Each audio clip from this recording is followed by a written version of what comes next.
Allahumma salli Rabbana taqabbal minna innaka antas samiul alim innaka antat tawwabur rahim bi rahmatika ya arhamar rahimin. Bismillahirrahmanirrahim. Alhamdulillahi rabbil alamin. Allahumma salli wa sallim ala sayyidina Muhammadin miftahi babi rahmatillah adada ma fi ilmillah salatan wa salaman daimain bidawami mulkillah wa ala alihi wa sahbihi. Assalamualaikum warahmatullahi wabarakatuh. Manusia gak akan sampai tujuan tanpa ada orang yang membimbing dan mengantarkannya.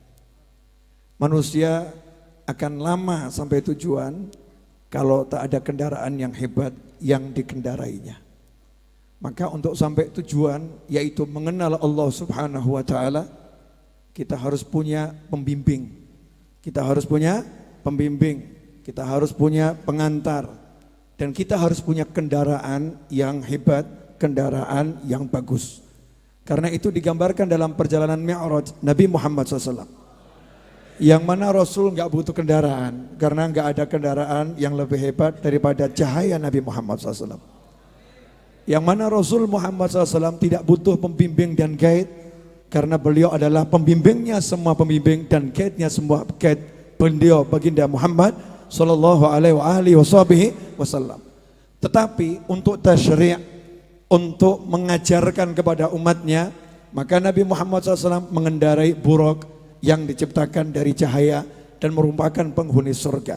Kendaraan terbaik di surga yaitu buraq.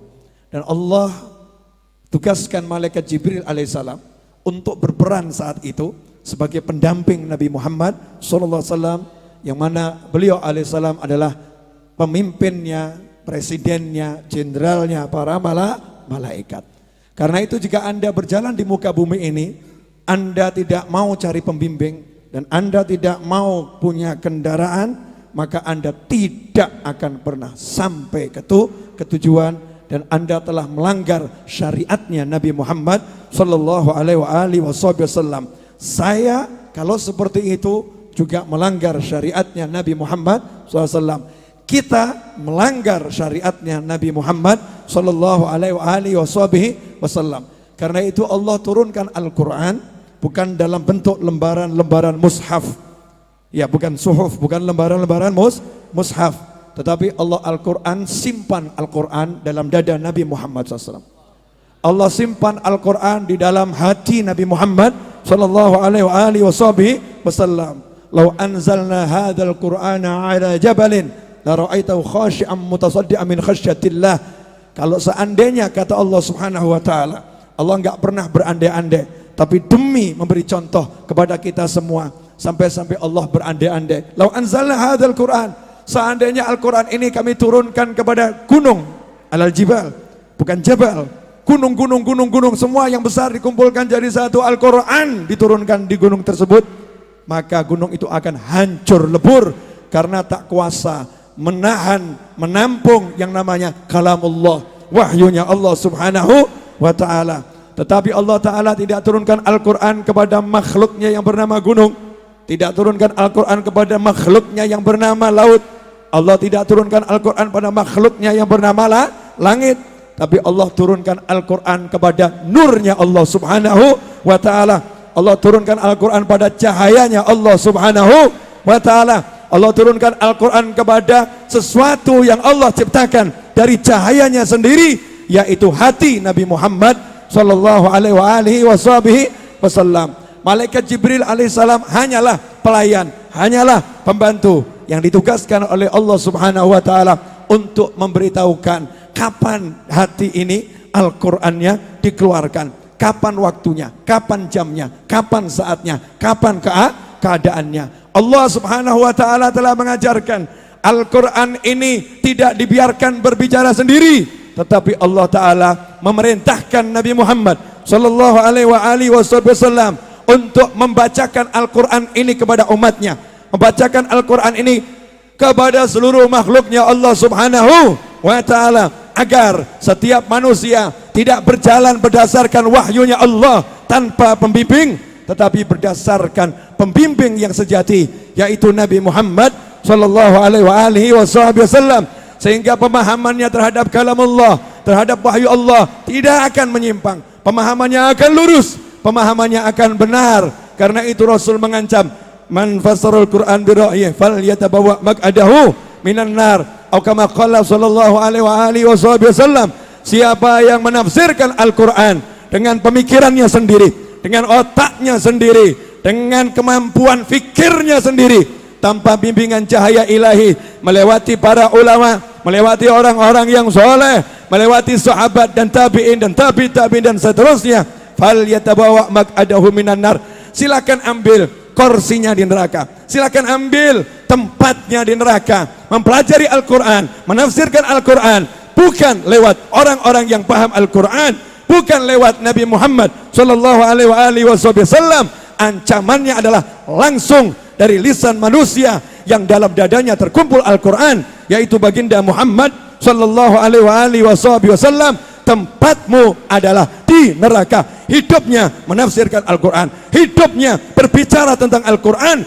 Tetapi kalau tidak lewat para ulama, Rasul mengancam, falyatabawa maq'adahu minan nar, silahkan ambil tempatnya di neraka. Ikhwani rahimakumullah, alhamdulillah Nabi Muhammad sallallahu alaihi wasallam meninggalkan pemahaman Al-Quran ini kepada para sahabatnya dan kepada keluarganya. Karena itu baginda Muhammad sallallahu alaihi wasallam mengatakan, sesungguhnya aku tinggalkan kepada kalian dua hal, yaitu yang sangat agung, yang sangat besar, kitabullah wa itrati ahla baiti, atau kama qala Nabi Muhammad sallallahu alaihi wasallam.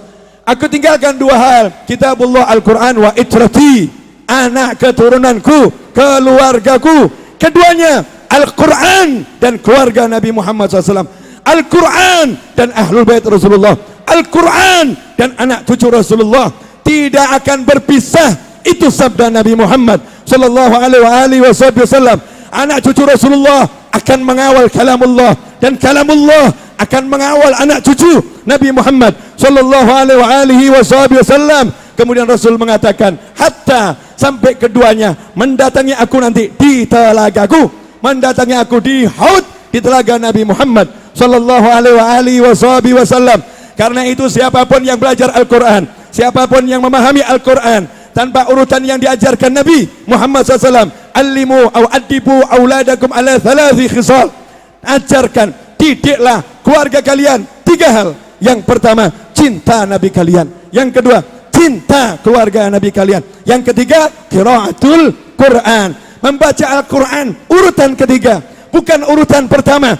Kenapa? Membacanya harus lewat Nabi, membacanya harus lewat keluarga Nabi. Kalau tidak lewat Nabi, tidak lewat keluarga Nabi, maka membacanya akan keliru, membacanya nggak akan benar, membacanya akan sesat, membacanya akan menimbulkan kegaduhan, membacanya akan membuat pemikiran-pemikiran yang menyimpang dari pembawa syariat, yaitu Nabi Muhammad sallallahu alaihi wasallam. Ikhwani rahimakumullah, karena itu alhamdulillah kita punya yang namanya Nabi Muhammad SAW, dan kita ditinggalkan sama Nabi.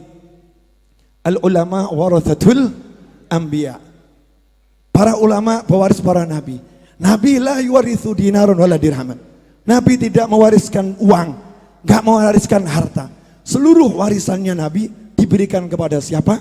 Kepada anak cucunya, kepada murid-muridnya, kepada sahabat-sahabatnya. Dibagi-bagi oleh Nabi Muhammad sallallahu alaihi wasallam, sehingga ilmu itu ada di dada anak cucu Rasulullah SAW. Dalam Sahih Bukhari disebutkan, para sahabat bertanya kepada Khalifah Ali bin Abi Thalib, karramallahu wajhah, wahai Ali, apakah Rasul mewasiatkan sesuatu kepada kamu, keluarga Rasulullah SAW, meninggalkan sesuatu kepada kalian, keluarga Nabi Muhammad SAW? Sayyidina Ali menjawab, enggak, kecuali illa fahman, kecuali pemahaman yang Allah berikan kepada kami tentang kalamnya Allah, tentang kitabullah. Betul, Rasul memberi kami kemampuan untuk memahami kitabullah. Kemampuan ini diberikan oleh Nabi Muhammad SAW. Ada orang yang bertanya, emangnya ilmu diberikan begitu? Emangnya ilmu seperti benda dibagi-bagi? Emangnya ilmu sesuatu yang bisa dimasukkan ke dalam hati? Ikhwani rahimakumullah, Nabi Muhammad SAW mengatakan, sesungguhnya Allah al-Mu'ti, Allah yang maha memberi, wa anal qasim, akulah yang membagi, aku yang membagi. Karena itu kalau kita baca Sahih Bukhari, kita akan melihat bagaimana Sayyidina Abu Hurairah radhiyallahu anhu masuk Islam 3 tahun sebelum wafatnya Nabi Muhammad SAW, tapi menjadi sahabat yang paling banyak menghafal hadis Nabi Muhammad SAW, sahabat yang paling banyak meriwayatkan hadis Nabi Muhammad sallallahu alaihi wasallam. Apakah Abu Hurairah itu lebih hebat dari yang lain karena belajarnya, karena menghafalkannya? Tidak, tetapi karena suatu ketika Abu Hurairah radhiyallahu anhu mengeluh kepada Nabi Muhammad SAW tentang lemahnya hafalan beliau, tidak kuatnya hafalan beliau. Maka Rasulullah SAW kemudian menggelar selendang beliau, kemudian mengambil sesuatu dari udara. Seperti apa yang diambil nggak ada yang lihat, nggak ada yang paham. Diambil oleh Nabi Muhammad SAW, diletakkan di selendangnya. Sesuatu yang nggak ada seakan-akan diambil, diletakkan di selendangnya. Kemudian dibungkus oleh Nabi Muhammad SAW. Kemudian diserahkan kepada Abu Hurairah. Abu Hurairah radhiyallahu anhu menerimanya dan mendekapnya. Kata Abu Hurairah, sejak hari itu tidaklah aku mendengar sesuatu kecuali aku langsung menghafalnya. Langsung aku bisa menghafalnya. Beginilah cara Nabi membagi ilmunya kepada yang lain. Lantas bagaimana Nabi SAW membagi ilmunya kepada anak cucunya, membagi ilmunya kepada keturunannya, membagi ilmunya kepada ahlul baitnya. Karena itu jangan jauh-jauh dari para habaib, jangan musuhi para habaib, jangan menjauh dari para ulama, jangan memusuhi para ulama. Karena hidup ini singkat, sebentar lagi Anda akan mati, saya akan mati, kita akan mati. Setelah itu yang ada hanyalah jannah awin nar, surga atau neraka. Jangan lupa harta, pangkat, jabatan, teman, semua akan ditinggalkan. Ilmu dan amal, orang-orang soleh yang kita cintai, itulah yang akan menemani, itulah yang akan membimbing, itulah yang akan terus bersama kita di kubur sampai jannahnya Allah Subhanahu wa ta'ala. Dan alhamdulillah kita punya keturunan Nabi Muhammad SAW sampai di Indonesia, dan keturunan Rasulullah di Indonesia, kalau saya nggak salah, keturunan terbanyak di dunia. Hampir di setiap kota, di setiap kabupaten, di setiap kecamatan ada anak cucu Nabi Muhammad sallallahu alaihi wasallam. Inilah kekayaan terbesar Indonesia, inilah harta karun terbesar Indonesia. Kalau kita tidak menjaganya, kalau kita tidak melindunginya, kalau kita tidak membuat keturunan ini, harta ini dicabut oleh Allah Subhanahu wa ta'ala, karena kita enggak menjaganya, karena kita tidak melindunginya, karena kita mencacinya, karena kita memakinya, karena kita menghinanya, karena kita menjauhinya, kita enggak mendekatinya, maka pemiliknya Rasul Muhammad SAW, Allah Subhanahu wa ta'ala akan menimpakan bala kepada kita semua. Na'udzubillah min dzalik. Dalilnya adalah keluargaku adalah merupakan paku-paku bumi. Kan nujum fis sama, seperti bintang-bintang di langit sebagai pengaman langit. Tanda amannya langit ada bintang, maka tanda amannya bumi ada anak cucu Nabi Muhammad SAW. Kalau di bumi udah anak cucu Rasul mulai hilang, ulama dari ahlul bait mulai hilang entah pergi atau pindah ke alam baka sana, hilang karena disingkirkan atau dijauhi, hilang karena nggak didatangi. Kita mendatangi yang namanya pasar, kita mendatangi yang namanya mall, kita mendatangi yang namanya kantor, kita mendatangi yang namanya pekerjaan, tapi kita nggak mendatangi yang namanya anak cucu Nabi Muhammad SAW. Kita nggak dekat-dekat dengan anak cucu Rasulullah SAW. Baik cari ilmu atau berteman di jalan Allah Subhanahu wa ta'ala, maka kita akan mendapatkan bala bencana. Nggak harus yang namanya banjir datang, bala bencana. Nggak harus yang namanya gempa bumi, bala bencana. Nggak harus yang namanya ketubruk motor atau mobil. Bala bencana yang paling azam, yang paling besar adalah hati yang gak bisa kenal sama Allah Ta'ala. Hati yang gak akan sadar kalau akan mati. Hati yang gak bisa melihat kemuliaan orang-orang yang mulia. Itu bala yang luar biasa. Na'udzubillah min dzalik. Alhamdulillah, antum semua hatinya dikasih oleh Allah rasa cinta pada anak cucu Nabi Muhammad SAW. Syukuri. Gak semua orang bisa. Jauh-jauh datang ke Solo, punya uang nggak punya uang, punya waktu nggak punya waktu, disempat-sempatkan. Ada orang yang duitnya banyak rela berpanas-panas, ada orang yang nggak punya duit rela tidur di emperan nggak jelas. Semua dilakukan untuk apa? Karena cinta pada ulama dan cinta kepada ahlul bait Nabi Muhammad sallallahu alaihi wasallam. Dan dalam kesempatan ini yang kita cintai adalah Habibuna Ali bin Muhammad bin Husain Al-Habsyi. Di haulnya Habib Ali Habsyi tadi banyak dijelaskan nasihat-nasihat yang luar biasa. Satu cukup untuk membimbing kita ke surganya Allah Subhanahu wa taala. Satu cukup untuk membuat kita kenal Allah Subhanahu wa taala. Tadi pagi kita bersama-sama mendengar. Mendengar. Contoh sederhana, janganlah kalian sedekah kepada orang lain yang jauh sementara ada keluargamu yang membutuhkan. Skala prioritas, sedekah dulu pada orang tuamu. Orang tuanya butuh. Iya, tapi istrinya yang lebih diutamakan. Istrinya lebih diutamakan di atas orang tuanya. Kewajibannya kepada orang tuanya lebih tinggi, tapi orang tuanya diabaikan. Istrinya diutamakan. Itu saja nggak benar. Apalagi ini orang tuanya diabaikan, mengutamakan orang lain, mengutamakan sahabatnya, mengutamakan kenalannya, mengutamakan orang-orang yang jauh. Orang yang seperti ini kehilangan banyak pahala, kata Habib Ali bin Muhammad bin Husain Al-Habsyi. Karena itu tadi pagi beliau berpesan dalam manaqib yang dibacakan, hati-hati kalau pengen selamat dunia akhirat, birrul walidain, yang bekti sama orang tua. Pegang orang tuamu masih hidup maupun sudah meninggal dunia. Kalau masih ada orang tua yang masih hidup, manfaatkan, karena orang tua itulah surga dan neraka kita.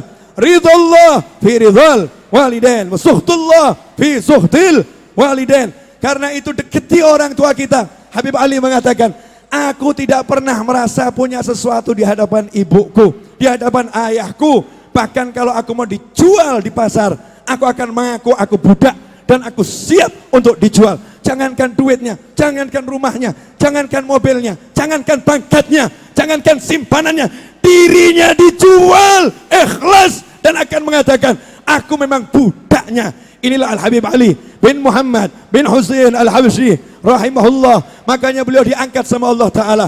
Hari ini ratusan ribu atau mungkin jutaan orang masuk kota Solo. Untuk apa? Gak ada mungkin ada yang gak paham Habib Ali, gak kenal Habib Ali, gak tahu Habib Ali, tapi tiba-tiba bisa cinta, pengen dapat berkahnya Habib Ali, datang hall Solo. Ini anugerah yang luar biasa. Siapa yang masukkan cinta itu ke hati Anda dan ke hati saya? Siapa yang masukkan cinta itu ke hati kita? Allah Subhanahu wa ta'ala. Allah yang memilih orang-orang yang mengasihi kekasihnya. Allah yang memilih orang-orang yang mencintai orang-orang yang dicintai oleh Allah Subhanahu wa ta'ala. Sementara naudzubillah min dzalik, ada orang-orang yang musuhi waliullah. Anda dipilih menjadi orang-orang yang mencintai waliullah. Sementara ada orang-orang yang gak mau kenal waliullah, kita dipilih sebagai orang-orang yang mengenal waliullah. Syukuri nikmah yang luar biasa. Karena itu besok pagi jangan sampai enggak hadir maulid Simtud-Durar yang lengkap dibaca insyaallah di Masjid Riyadh. Dengarkan saut yang semangat, cari barokah, karena la syak di majelis yang seperti itu insyaallah baginda Muhammad sallallahu alaihi wasallam akan datang menjumpai Anda semua. Kenapa seperti itu? Satu umatnya mengucapkan salam, Rasul membalas dengan salam. Satu umatnya mengucapkan salawat, Allah bersolawat untuk umat Nabi Muhammad sallallahu alaihi wasallam. Nah ini ratusan ribu bersama-sama bersolawat, bersama-sama beruluk salam. Emangnya Madinah gak gempar? Emangnya langit gak gempar? Emangnya Hadramut gak gempar itu? Arwah aulia was solihin di Baghdad, di Jagat Raya kumpul semuanya. Untuk apa? Karena yang dielulukan bukan apa-apa. Yang dielulukan Nabi Muhammad SAW. Yang dielulukan pemimpin mereka semua. Yang dielulukan junjungan mereka semua. Yang dielulukan adalah manusia yang mereka cintai semua. Makanya mereka semua hadir. Semua pingin masuk dalam berkahnya Nabi Muhammad sallallahu alaihi wasallam. Ikhwani rahimakumullah. Waktu berbicara selesai. Saya ngomong gak pakai mikir. Dan tadi megang mic gak bisa ngomong. Betul ya? Tiba-tiba kok bisa teriak-teriak ya. Wallahu a'lam. Ya wallahu a'lam. Ambil ilmu tadi. Saya juga gak ngerti apa yang saya omongkan. Dan gak ingat apa yang saya omongkan. Nanti saya mau lihat YouTube-nya kalau belum kehapus. Ya, insya Allah tidak terhapus. Di sini banyak ulama, banyak orang soleh. Mungkin berkahnya orang-orang soleh tadi. Maka saya bisa bicara. Nah setelah ini silahkan duduk. dinikmati hidangan yang ada, ala kadarnya. Mungkin satu nampan buat orang 20. Loh kan mungkin tuh ya. Atau satu nampan buat orang satu, bisa aja, bisa jadi. Wallahu a'lam. Yang penting yang dapat alhamdulillah, yang enggak dapat alhamdulillah. Ya, karena tidak dapat itu bagian dari rezeki. Rezekinya namanya tidak dapat. Betul kan ya? Dapat itu juga bagian rezeki. Rezekinya namanya dapat. Nah, kamu pilih yang mana? Dapat. Banyak orang setelah dapat menyesal dan mengatakan seandainya aku tidak dapat dia jauh lebih baik. Jadi kamu pilih dapat atau tidak dapat? Manusia-manusia nggak jelas dengan pilihannya. Ya, bingung dengan dirinya sendiri. Ikhwani rahimakumullah. Saya mewakili semua keluarga besar Majelis Ar-Raudhah mengucapkan jazakumullah khairan wal afu minkum dan minta maaf.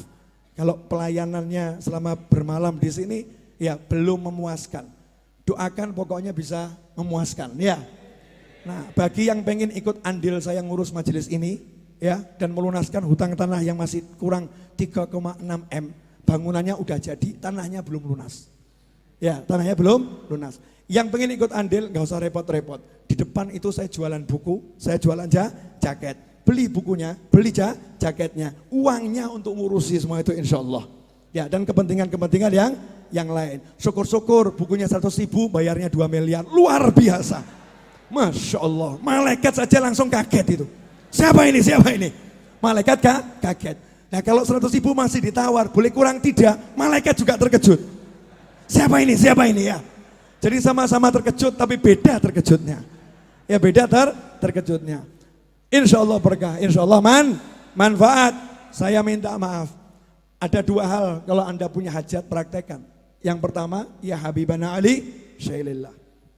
Panggil, tapi ya baca maulid Simtuduror. Nah kalau baca Simtuduror itu ya yang benar. Kadang baca Simtuduror enggak dibaca qasidah tok gitu. Qasidah, Simtudurornya hilang. Simtudurornya itu yang penting. Ya qasidah itu doa dan pemanis. Tapi yang paling penting Simtuduror. Mau versi ringkas tadi yang saya baca itu versi ringkas. Nah kalau kita udah baca Simtuduror, kita bisa ngomong sama Beb Wali. Beb, iya. Saya Beb, pecinta. Buktinya saya sepekan sekali ikut majelis Simtuduror. Terus mau ngapain? Please Beb. Loh iya kan begitu. Terjemahannya milenial kan begitu. Ya Habibana Ali Syailillah itu please Beb, please tolong. Yang itu jangan sampai nolak saya. Wah itu ke rumah mertua, ya Habibana Ali Syailillah, ya Imam Ibnul Imam Syailillah. Yang lihat bingung, sopo ya. Ya Habibana Ali Syailillah. Itu kalau gaya Hadramut begitu. Kalau tadi kan sudah kena Banjar dan kawan-kawan tadi. Kalau Hadramut gitu, ya Habibana Ali Syailillah, ya Imam Ibnul Imam Syailillah, dung gitu. Ya rebananya seperti itu. Nah, yang kedua, panggil Nabi Muhammad SAW. Ya Rasulullah, isfa' fi hajati indallah. Apalkan gampang. Ya Rasulullah, isfa' fi hajati indallah. Tapi ya sholawat sih. Sholawat berapa kali gitu kan. Terus assalatu wassalamu alaika ya sayyidi ya Rasulullah. Assalamualaikum ayuhan nabi wa rahmatullahi wabarakatuh. Pokoknya uluk salam sholawat. Setelah itu baru ngomong, ya Rasulullah, isfa' fi hajati indallah. Ya Rasulullah tolong, saya punya hajat ya. Ya, berikan syafaat hajat saya biar diterima sama Allah Ta'ala. Berikan syafaat agar hajat saya diterima sama Allah Subhanahu wa Ta'ala. Punya hajat enggak? Banyak atau dikit? Nah selama ini yang kamu andalkan doa tadi atau usaha? Usaha, pusing atau enggak pusing? Alhamdulillah saya enggak pusing. Kenapa? Saya tak mengandalkan usaha. Saya mengandalkan Al-Fatihah. Ya, Al-Fatihah ila ruh Habib Fulan, Al-Fatihah ila ruh Syekh Fulan, Al-Fatihah.